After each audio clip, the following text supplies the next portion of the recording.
Selamat berjumpa kembali dalam podcast The Faith Talks. Bersama saya Feli yang akan menemani Anda di kesempatan ini.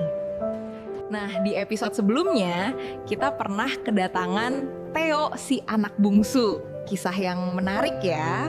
Kali ini kita mendatangkan ayahnya Theo, yaitu Liam, ayah dari anak bungsu. Mengapa kita undang ke sini? Supaya kita bisa ngerti perasaan dari dua sisi. Hari ini kita akan dengar dari sudut pandang ayahnya. Nah, selamat datang di studio podcast kita, ayah dari Theo, Bapak Liam. Gimana kabarnya Pak Liam? Luar biasa, dahsyat. Senang bisa hadir di sini untuk berbagi pengalaman hidup saya untuk semua.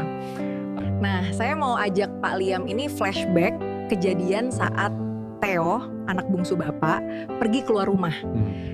Kenapa kok bisa Theo ini pergi? Apa ada pamit sebelumnya? Atau tiba-tiba hilang? Nah ya itu, saya juga bingung. Dia gak ada pamit. Theo hilang setelah minta warisan dari saya. Apakah Bapak berusaha untuk mencarinya? Dan gimana perasaannya waktu itu?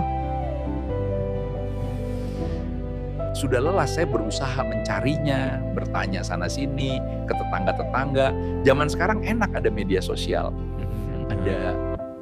Ada smartphone yang bisa lacak lokasinya, lewat podcast gini juga bisa membantu. Dulu mana ada.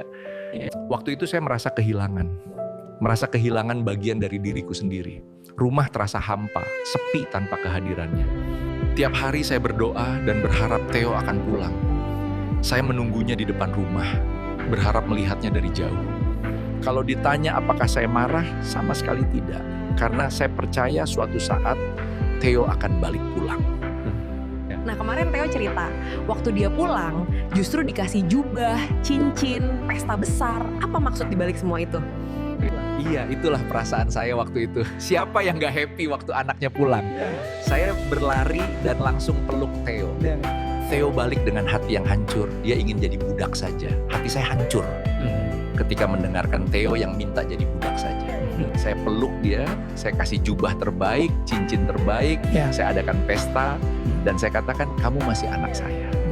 Gak ada yang namanya mantan anak, mantan istri ada, mantan suami ada, mantan anak itu gak ada, ya kan?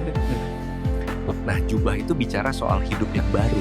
Theo sudah sadar dirinya salah, yuk mulai dengan awal yang baru. Cincin bicara soal status. Status Theo bukan sebagai budak, tapi tetap sebagai anak saya. Mau seburuk apapun kehidupannya. Sejauh-jauhnya kita salah arah, sedalam-dalamnya kita jatuh, beranikan diri untuk bangkit, dan tahu arah untuk kembali pulang. Ya, pesan yang indah sekali untuk kalian yang mendengar. Beranilah untuk bangkit, temukan arahmu kembali, rumah selalu menunggu, begitu juga Tuhan. Nah, sekian dulu podcast hari ini. Silahkan komen, like, dan bagikan pesan ini. Sampai jumpa, dan God bless.